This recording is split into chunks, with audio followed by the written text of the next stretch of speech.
Trump is sending in the U.S. military. Is it a good thing? Is it a bad thing? I'll tell you what, it's actually both. We have looters in a real night of ugliness in America. And finally, woman versus diesel. Who wins? All that's coming up right now on I'm Right.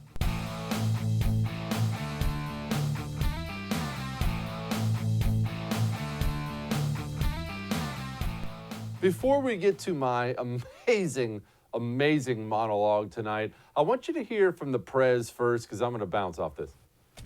That is why I am taking immediate presidential action to stop the violence and restore security and safety in America. I am mobilizing all available federal resources, civilian and military, to stop the rioting and looting, to end the destruction and arson, and to protect the rights of law-abiding Americans, including your Second Amendment rights. Therefore, the following measures are going into effect immediately. First, we are ending the riots and lawlessness that has spread throughout our country. We will end it now. Today, I have strongly recommended to every governor to deploy the National Guard in sufficient numbers that we dominate the streets. Mayors and governors must establish an overwhelming law enforcement presence until the violence has been quelled. If a city or state refuses to take the actions that are necessary to defend the life and property of their residents, then I will deploy the United States military and quickly solve the problem for them. Okay, what he's talking about when he told governors to step up and solve the problem, what he's talking about is this.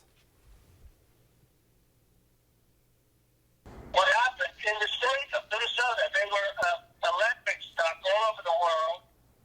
They took over the police department. The police were running down the street, sirens blazing, the rest of them running. It was on camera. And then they wiped out, you probably have to build a new one, but I've never seen anything like it, and the whole world was laughing. 3 days later, I spoke to the governor. The governor is, I think, on the call, and he's the next one guy. And all of a sudden, and I said, you got to use the National Guard to take numbers. They did it first, and they did. And I'll tell you that, I don't know what it was. Governor, it was the third night. What night? Those guys walked through that stuff like it was butter. They walked right through, and you haven't had any problems since. I mean, they don't. They're not going to go there now. They'll go to some other place. But once you called out and you dominated, you took the worst place, and you made it. They didn't even cover it last night because there was so little action. Because you dominated. You dominated. Now, what happened to New York, I have to tell you, I live in Manhattan. What's going on in Manhattan, I have no idea. New York's finest, they got to be allowed maybe to do their job. I don't know what's happening in Manhattan, but it's terrible. And because it's New York, because it's Manhattan, it gets a lot of press. So they really spend a lot of time on it. But New York is going to have to toughen up. And we'll send you National Guard if you want. You have the largest police force in the country, 40,000 people, I understand. But what's going on in New York is terrible. It's terrible. Well, here's what's going on. All right, we're just going to have a frank discussion about it. It's you and me. I realize not other people really want to have this talk, but I mean, let's be honest, how much more trouble can I possibly get in at this point in time? We have had, not right now, for years now, especially lately, it's been ramping up in the past 8-10 years, we have had a massive fracturing of the United States of America. Now, you haven't been able to see it, really, unless you're really paying attention. It's not as if people are shoving bayonets into each other anymore. That's not what's happening. But what we do have is simply this. We have leftists in America pouring into American cities.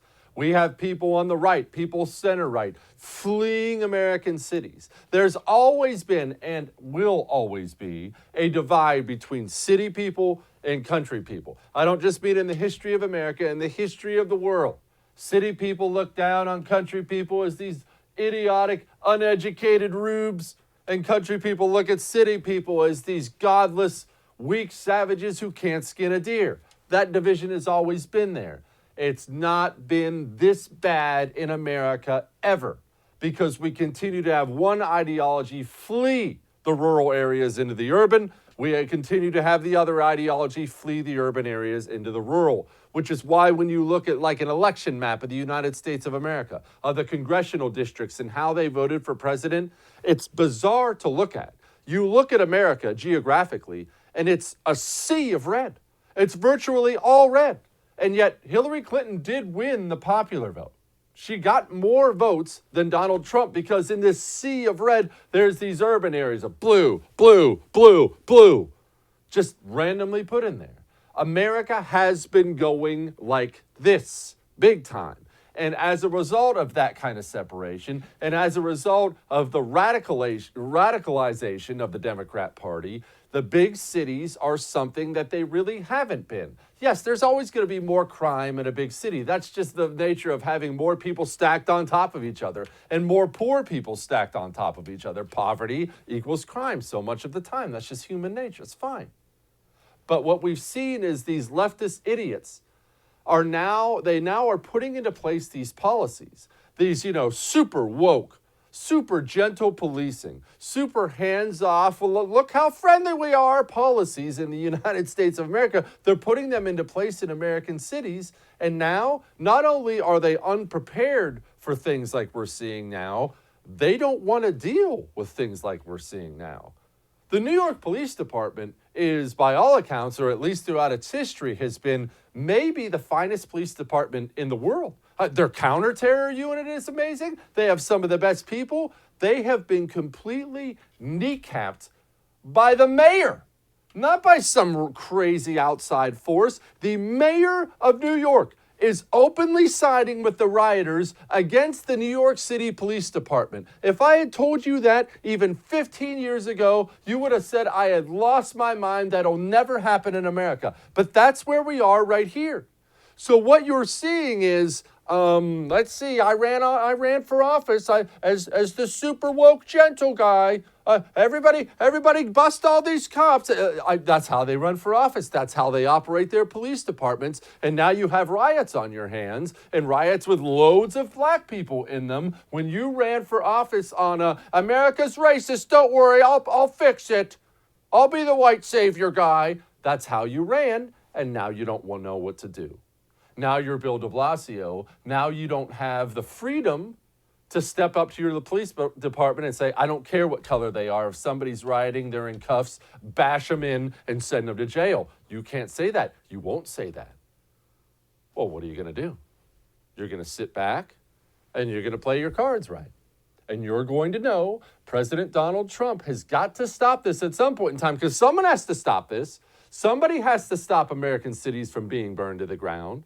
So Donald Trump brings up sending in the military. Guess what? Did you see what happened last night when he announced he was going to send in the military? It got worse. We got 4 cops shot in St. Louis. We got a guy shot in the head in Las Vegas. It's getting ugly all over the place, getting uglier. Why?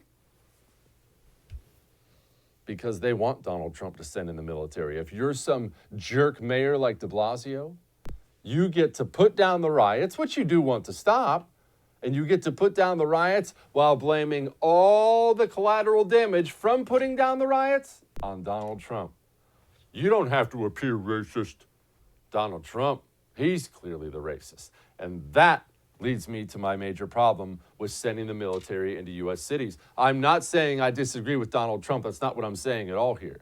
What I'm saying is be very, very careful about what you wish for and the things you call for. And this is what I mean by that. When you say, I want the military in there, get the military in and put these thug rioters down. That's fine. I agree with you. But here's what you're saying. You're saying you want potentially a platoon full of infantry United States Marines armed to get cornered by 200, 300 protesters. Something goes wrong. A shot rings out. A brick gets thrown.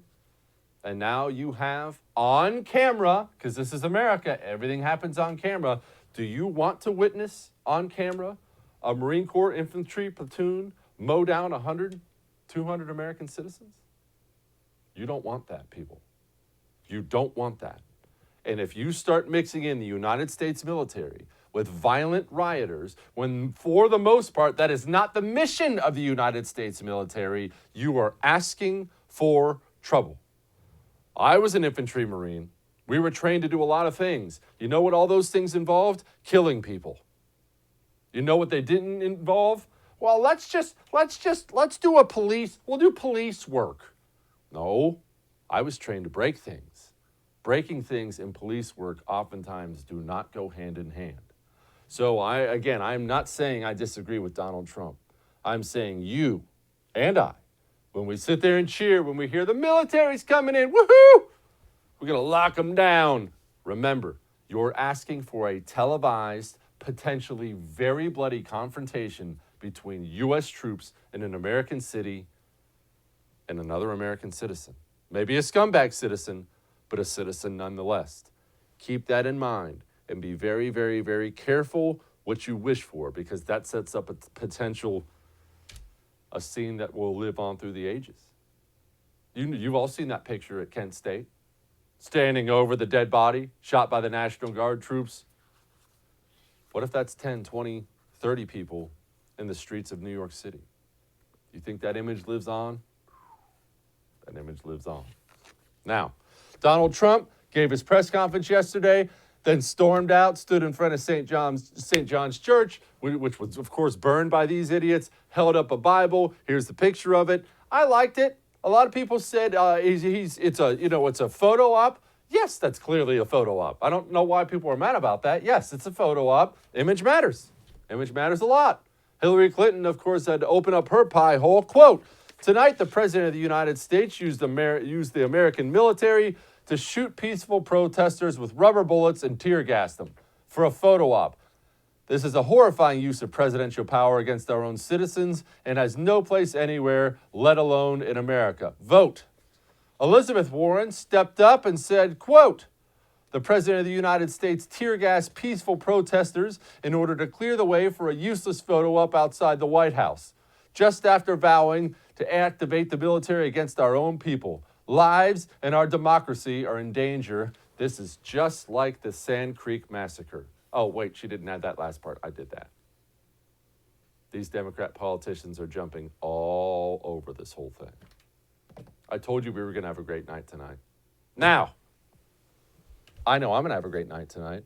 Once I'm off the air, once I'm done wowing you with my brilliance, once my head hits the pillow, because I'm actually going to go to sleep. You, because you haven't bought an Ebb Sleep yet, you're going to lay there and toss and turn at all the demonstrations, all the rioters, oh, my money, I lost my job, the wife, the kids, I'm going to go to sleep and be all these demonstrations. And you know why? Because I have an Ebb Sleep. I put it on. It cools and calms those thoughts in the front of my head. It's a wearable device, not drugs I put in my body. Puts me asleep faster and keeps me asleep. Go to tryebb.com/Jesse. That's tryebb.com/Jesse. Use the promo code Jesse. Get $25 off. We'll be back.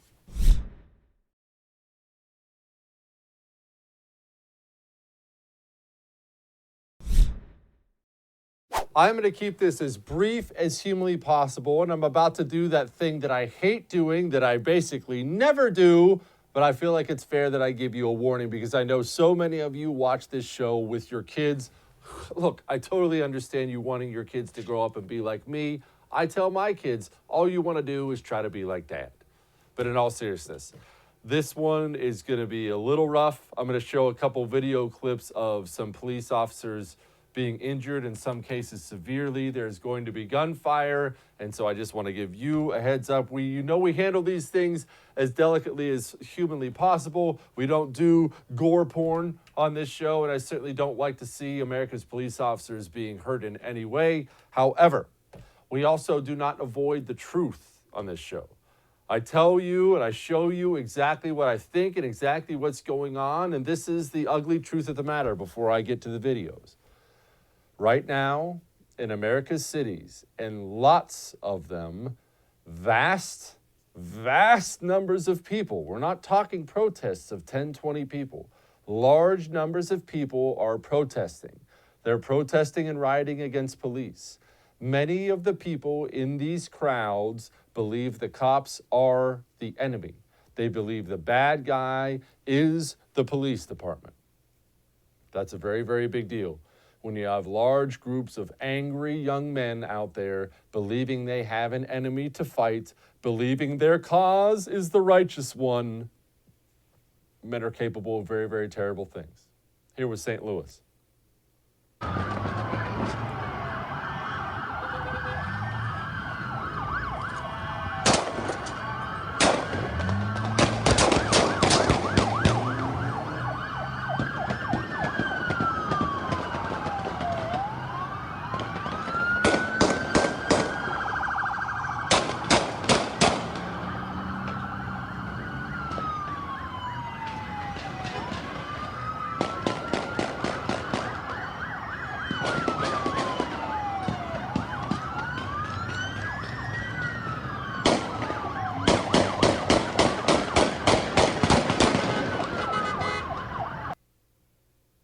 That's 4 police officers shot in St. Louis alone last night.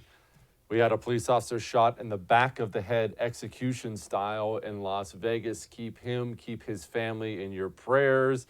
As of right now, from what I know, he's still on life support. And he was shot, yes, trying to put down a protest. Some scumbag came up behind him, tried to kill him. They're not just using weapons against our police officers. They're using vehicles, and this one's tough to watch.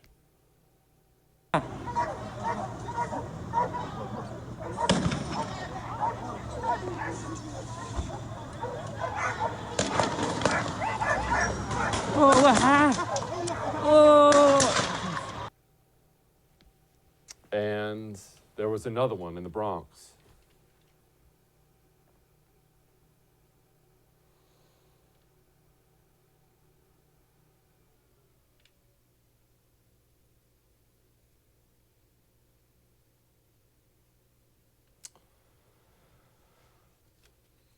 That's happening in America right now, people. That's a cop laying in an intersection, severe injuries that we can all assume. That's happening in America. They're hunting down our police officers. I don't care what your bone to pick is with law enforcement, what your political persuasion is. We are facing an ugly, ugly, ugly time in American history right now. It is, frankly, sad that we're here. We obviously had a powder keg of a nation ready to blow. It's blown, and now our big city police officers are taking the brunt of it. There are more injuries than I can possibly go over in this show. I think it's a sad state of affairs in this country. But we have some cops out there who are still telling it like it is, and God bless them. Here's the sheriff of Tampa. We have received information in social media that some of the criminals were going to take their criminal conduct into the neighborhoods. I would tell them, if you value your life, you probably shouldn't do that in Polk County, because the people of Polk County like guns. They have guns. I encourage them to own guns, and they're going to be in their homes tonight with their guns loaded. And if you try to break into their homes to steal, to set fires, I'm highly recommending they blow you back out of the house with their guns. So leave the community alone. That is how you police. Now, let's be clear about what he just said. It's what I've been telling you on the show. It's what I'm going to keep telling you. It's what I am worried about, and I am now very worried about it. I'm worried about these horrible riots spilling over into the burbs. It's not as if I don't care about these great cities who are burning, and I'm not one of these people who hates cities. I love cities. I love the country. I grew up mostly in the country, but I've been to a million cities. I just travel all over. I like New York City. People give New York City a bad rap. You've never been to New York City. If you have been to New York City and didn't have fun there, you're boring. New York City's awesome. So it's easy to just dump all over cities. I love them. And so I'm not discounting what's happened in our cities. The reason I'm worried about this spilling over into the suburbs is this. You have this large group of angry young men, all right, full of testosterone, mad, rioting, doing stupid things. And what have they been doing? Rampaging through a city somewhere where you have a bunch of unarmed civilians.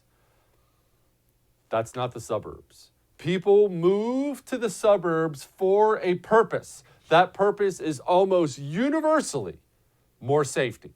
You move to the suburbs because you get yourself a little wife, get yourself 2 or 3 kids running around. You don't want to raise them in the city either because the schools suck or safety reasons. You don't accidentally stumble into the suburbs for the most part. You move there for a purpose. People in the suburbs have a much higher degree, higher percentage of gun ownership.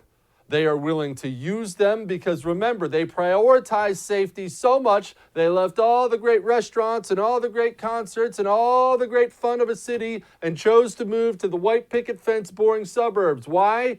Because it's safety that matters.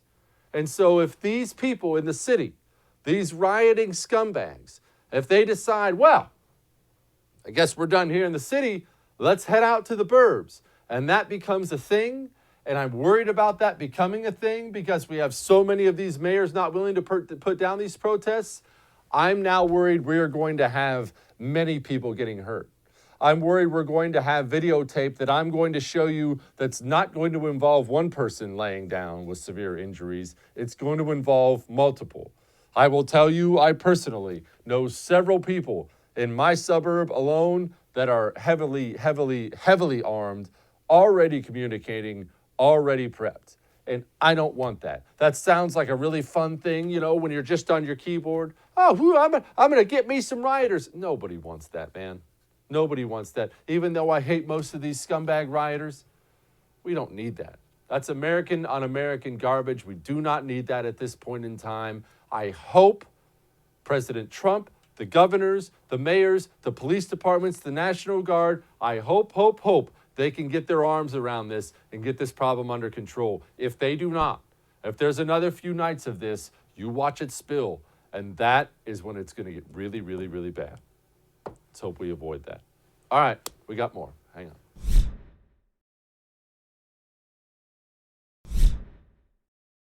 Well, we cannot forget that China still has their fingers all throughout this country. China is loving so much of what they're seeing, I have no doubt, but don't take my word for it. Let's go to our resident expert on China, Gordon Chang. You can find him on Twitter at Gordon G. Chang, and he's the author of The Coming Collapse of China. Gordon, I have to assume China not only loved us destroying our own economy, China is really loving watching riots tear apart 140 U.S. cities.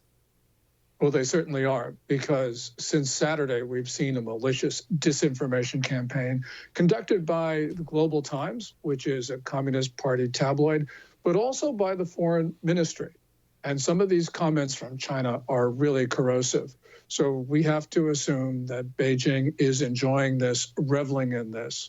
And we've also got to remember, if we go back to mid-March, China has been sending and spreading fake text messages, social media postings with rumors that it knew it not true.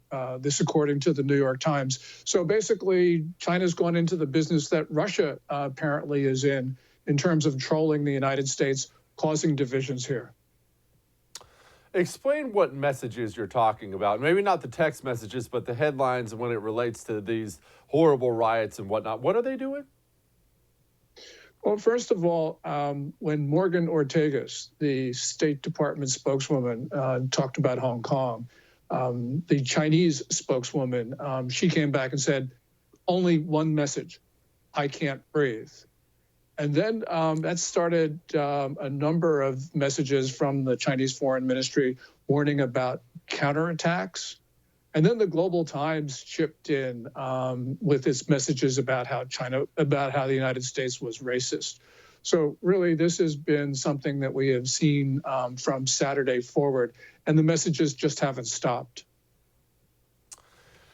Gordon, how do we root them out? I feel like every time you and I talk about China, it just almost makes me feel worse about it because I feel like they're more ingrained and more ingrained and more ingrained in our society. And maybe I shouldn't feel this way. Please correct me if I'm wrong. But I feel like they're one step ahead of the game when it comes to information, spying, disinformation. Are they ahead, or are they just a formidable opponent?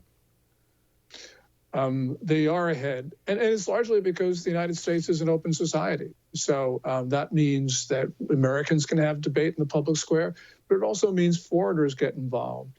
And sometimes they get involved in ways which are intended to sow divisions and racial hatred, which is what China's been doing. And not only just in the United States, we saw this in Canada, for instance, where China's ambassador started trying to rile up Canadians of Chinese descent against the quote unquote white supremacy of the Canadian government.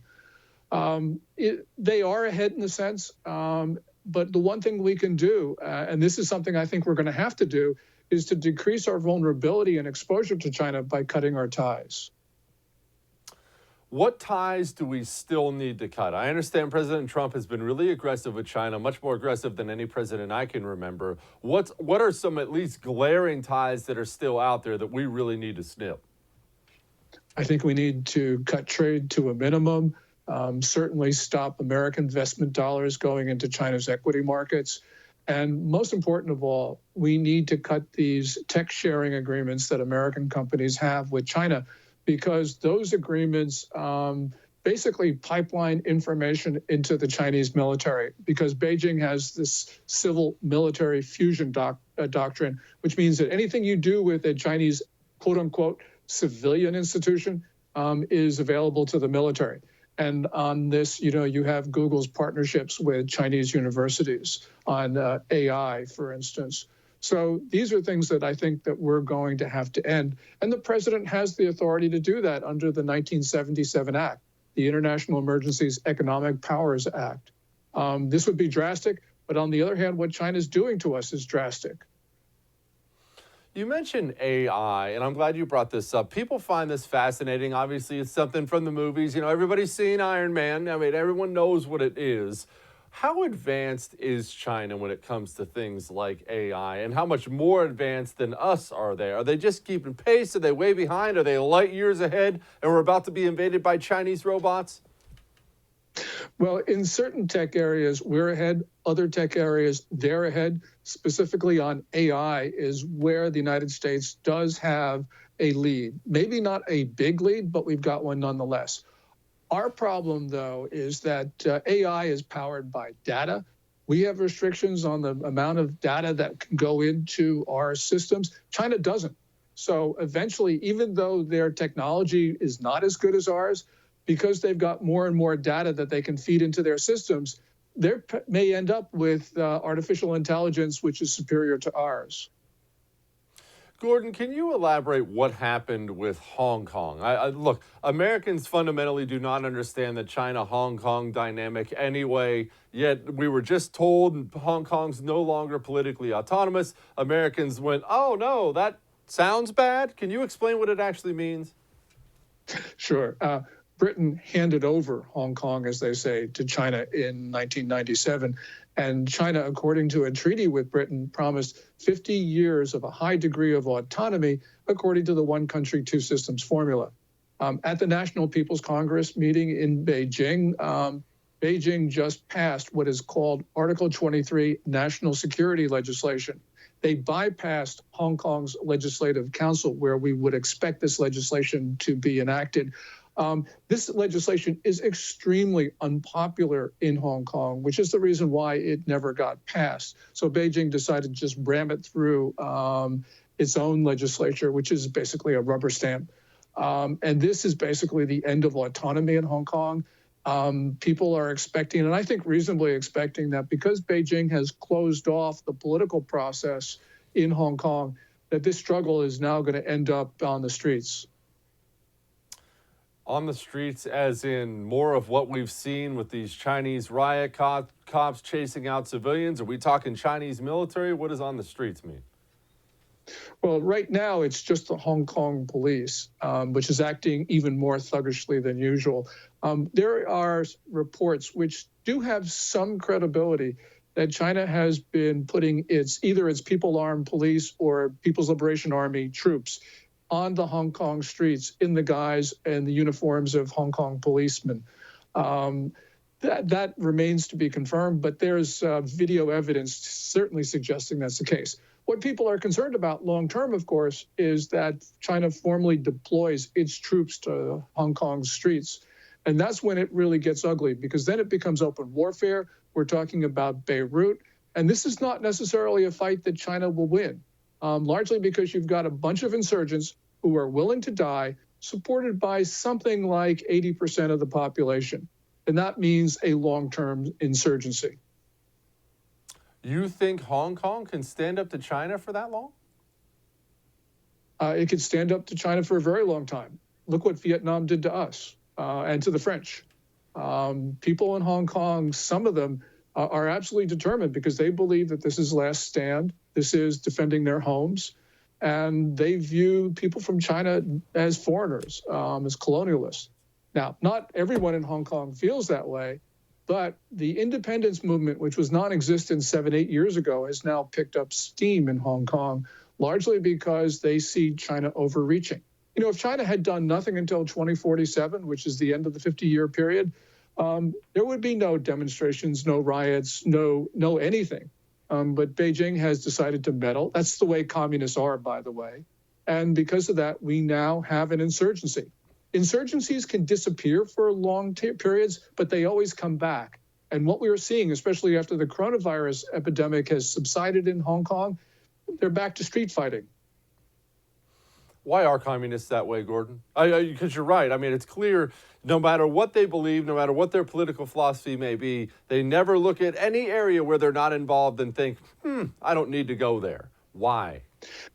I think part of it is because communists are Leninists. Leninists believe in control and controlling everything. And that's the way the Communist Party in China has acted. So clearly, they just could not do anything in Hong Kong. And this is just, obviously, it's going to lead to the end of Hong Kong as a global financial center. It could become a financial center in China, but without the rule of law, without an impartial judiciary, and it's losing those, by the way, Hong Kong is just not going to be what we know it. And that financial business that has been taking place in Hong Kong, that's going to go to Singapore, maybe Taipei, maybe Tokyo, probably London and New York. We are going to see Hong Kong become, as they say, just another Chinese city. That's too bad. Gordon Chang, you can find him on Twitter at Gordon G. Chang. Thank you, sir. Thank you so much. We got more. We got good stuff. Hang on.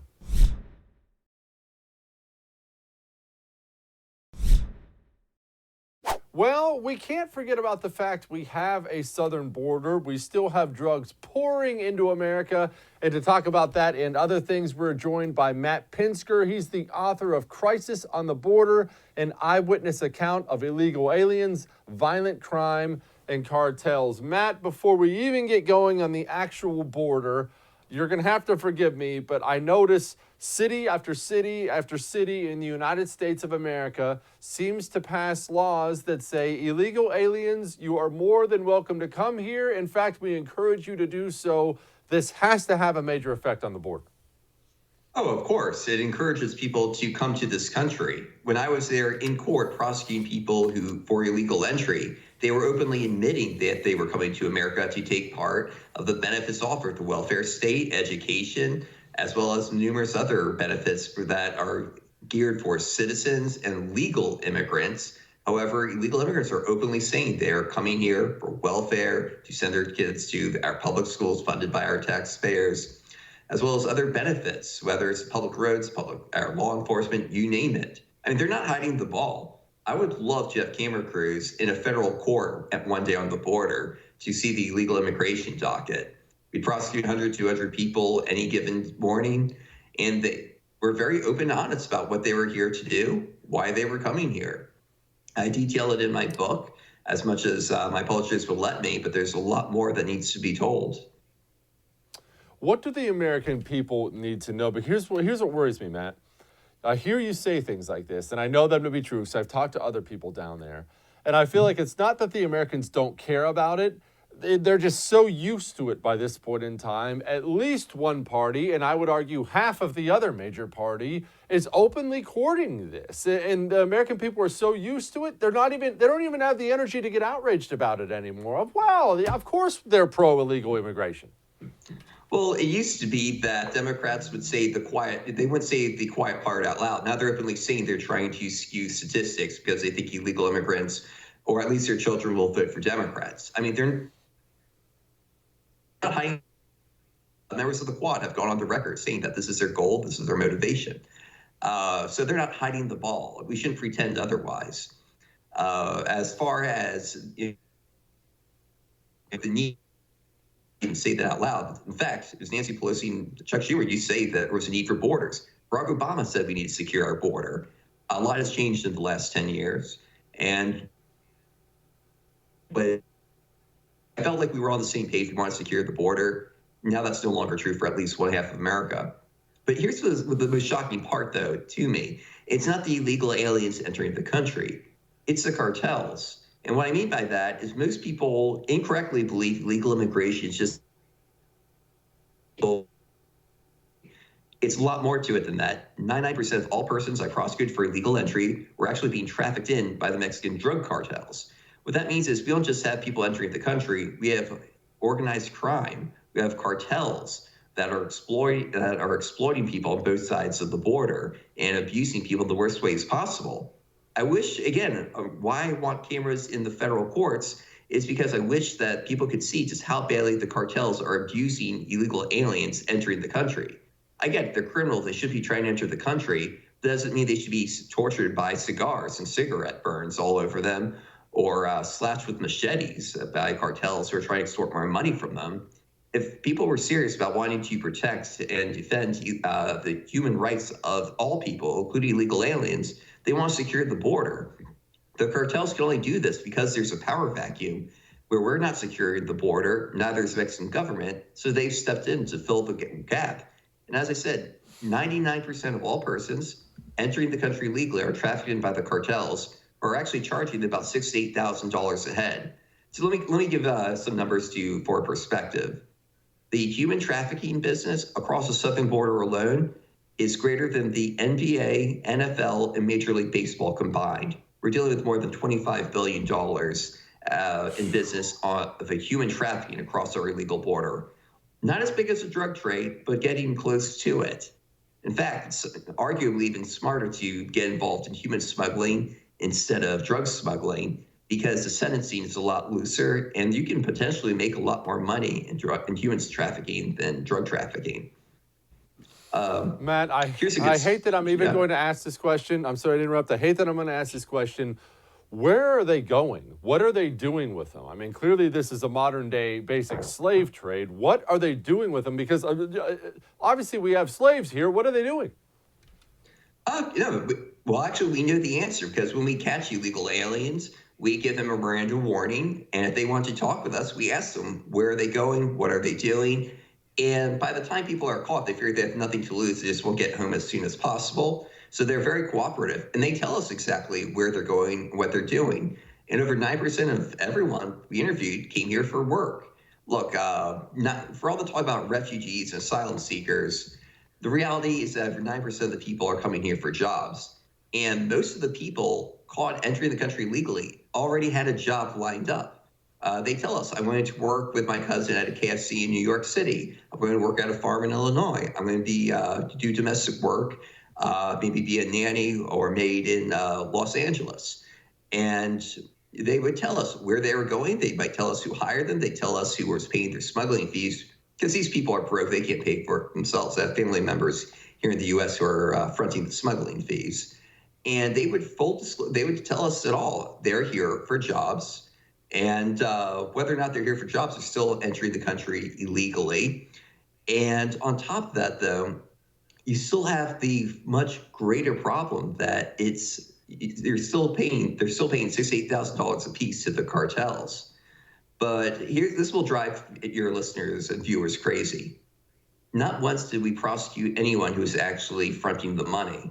Not once did we actually go after the employers who had already offered jobs. In fact, a lot of the people entering the country told us that while they were in El Salvador, Honduras, Mexico, they were actively being recruited by American companies and employers. So, no one's hiding the ball here. And here's what's great. Everything that they say is on the record. We recorded it. It's called an A file. It's the immigration file. And the Miranda interview, the notes, it's all recorded. It's all on the record. I'm sure your listeners are wondering, okay, why aren't we going after these employers? Why aren't we going after the family members who are paying the smuggling fees? Well, the answer, there's a couple answers. One is lack of interest by a number of people who are politically motivated. But the other reason is oftentimes a lack of resources. Because even I was down there, I was prosecuting on the border under zero tolerance. Yet for every 10 people crossing the country illegally, we'd only catch 3 of them. So we already have a 70% fail rate. And every 3 people we catch entering illegally, we could only prosecute 1 out of 3, again, because of lack of resources. Not enough detention facilities, not enough courtrooms, not enough prosecutors, not enough border patrol. And going further up to go after the people to follow the money trail, not enough law enforcement or prosecutors for that either. The illegal aliens, the guy who's coming into the country to work a job, better his life, send money back home for the family. They're the low-hanging fruit, and they're the ones who get prosecuted. And by prosecuted, I mean usually it's a slap on the wrist. Maybe you're picked up on Wednesday, you're in court Thursday, sentenced to time served, and you're driven back across the border into Mexico later that afternoon for a first offense. So, it's not much of a punishment to begin with, but we're going after the low-hanging fruit rather than the people provide the means, methods, and incentives. So I definitely think we need to start rejiggering our priorities for how to go about this. Matt Pinsker, author of Crisis on the Border. Go buy his book. I appreciate you, Matt. Thank you so much. Good talking to you. Can't forget about that. It is, that's a rough state of affairs there. All right, we got a great video you have to see. Hang on.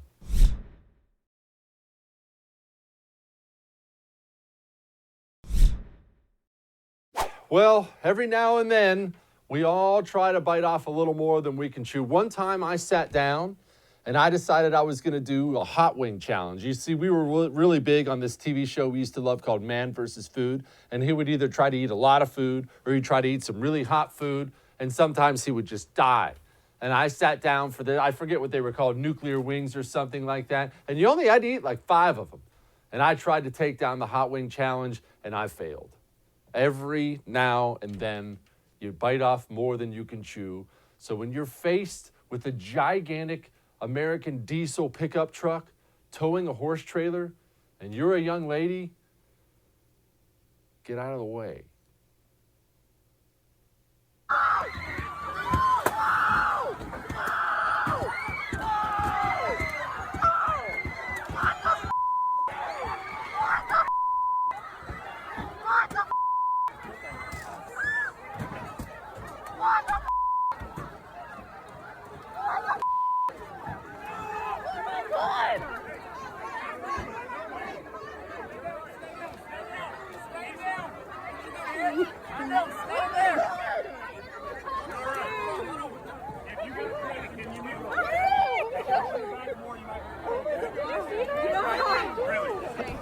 Give her shade.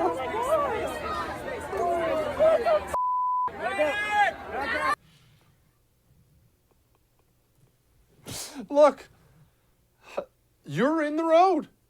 Trucks go in the road. Women don't go in the road. Trucks go in the road. But the best part of the video was just the sounds. Oh my gosh. Oh my God. Can you believe that? Like just stunned. You mean I couldn't hold him back? Can you believe that? Yes, I can believe the truck, surrounded by violent people pounding on his windows, chose to step on the gas rather than let you try to push him out of the way. Let that be a lesson to you kids. You cannot stop a truck. All right, see you tomorrow.